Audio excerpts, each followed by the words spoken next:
अस्सलाम वालेकुम, कैसे हैं आप सब? ठीक है, फिट है। नई वीडियो के साथ आपकी खिदमत में हाजिर हूँ। एक दफ़ा फिर हमारे साथ मौजूद हैं डॉक्टर अफान कैसर। अस्सलाम वालेकुम। अस्सलाम वालेकुम, कैसे हैं? वालेकुम नाराए अस्सलाम। तकबीर, अल्लाह अकबर, पाकिस्तान जिंदाबाद। जिंदाबाद। अल्हम्दुलिल्लाह, आप सबको मुबारक हो माशाल्लाह कि बड़ा अल्लाह का करम है कि हमें ये मौका मिला ये वीडियो रिकॉर्ड करने का। और आज की वीडियो का टॉपिक है पाकिस्तान सबसे पहले।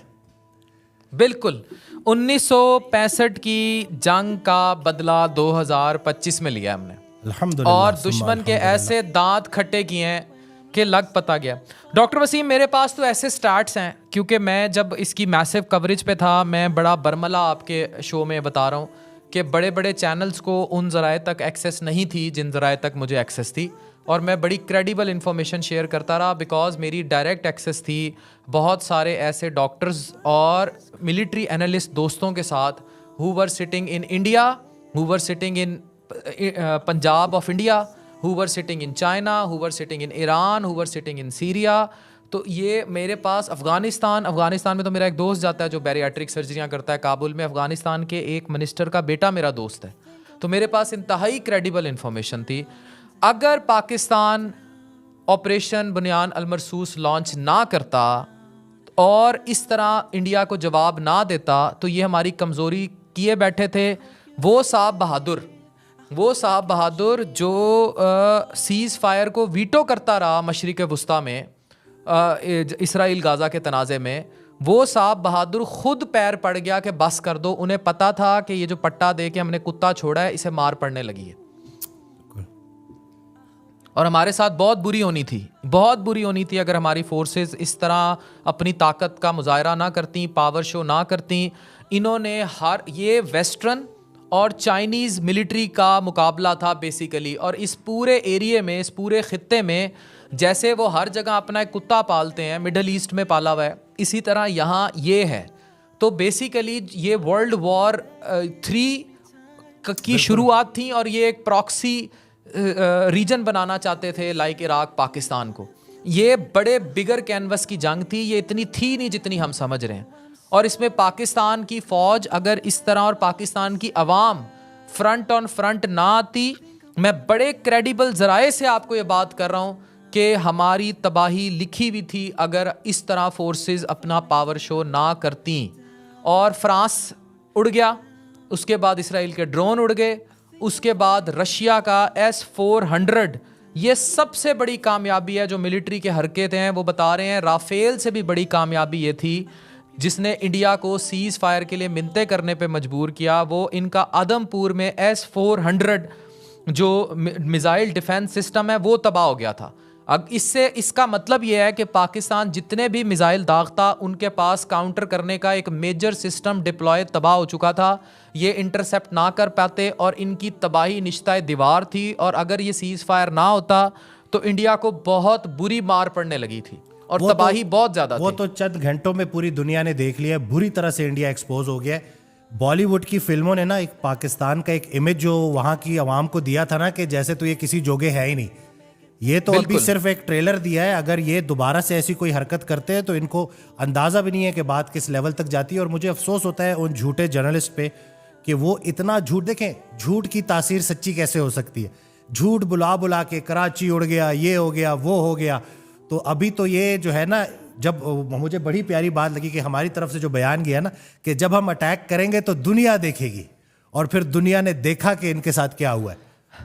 बिल्कुल। और मैं आज आपको एक बात बताऊं, इनका जो अर्नाब गोबर और गोबर मेजर गोबर आर्या है ना, मैं गोबर इसलिए करूंगा क्योंकि उनके दिमाग में गोबर भरा हुआ है। बिल्कुल बिल्कुल। उन्होंने एक नरेटिव, देखें एक लीड लेते हैं ना, जैसे आमिर लियाकत हुसैन साहब जब रमज़ान ट्रांसमिशंस करते थे उनकी एक लीड थी जिन्हें बहुत लोगों ने कॉपी किया।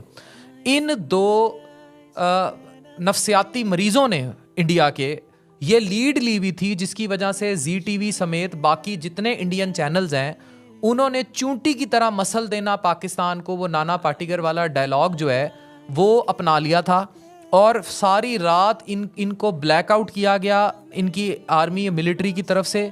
यही वजह है कि ZTV जैसा चैनल जो है इनको झूठ दिखाता रहा, उनको बोगस मिलिट्री इंफॉर्मेशंस दी जाती रही कि लाहौर तबाह हो गया है। इनका एक तैयार है INS, एक वो एयर कैरियर है क्राफ्ट कैरियर INS विक्रांत, इन लोगों ने उसी किस्म का या वही 400 मील दूर लाकर खड़ा कर दिया था। अगर मैं आपको एक क्रेडिबल सोर्सेज से बात कर रहा हूं, बिल्कुल क्रेडिबल, अगर पाकिस्तान ऑपरेशन लॉन्च करता और इन्होंने नूर खान बेस पर जब मिसाइल मारे हैं और उन्हें इंटरसेप्ट ना किया जाता और वो बेस तबाह होती, तो अगला टारगेट कराची की बंदरगाह थी। ये मैं बड़े क्लियर जराए से बता रहा हूँ। और उसके बाद एयरक्राफ्ट उड़ने थे और इन्होंने कराची पूरी नेवल जो हमारा डिफेंस सिस्टम है, इन्होंने उसको अटैक करना था और मल्टीपल अटैक शुरू हो जाने थे पाकिस्तान की एयर बेसिस पर। और उसके बाद अगला डिप्लॉयमेंट ड्रोन्स थी और ड्रोन्स विद पेलोड्स थी और उसके बाद इनकी आर्मी ने अंदर घुसाना था। ये मैं आपको क्लियर इंफॉर्मेशन दे रहा हूं जो इस तरह इन्होंने टारगेट किया हुआ था। और इनके 3 मेजर टारगेट्स थे इस जंग में। पहला टारगेट ये था कि जिसको ये पाकिस्तान ऑक्युपाइड कश्मीर कहते हैं, जो कि है पाकिस्तान, ये उस पर कब्जा चाहते हैं।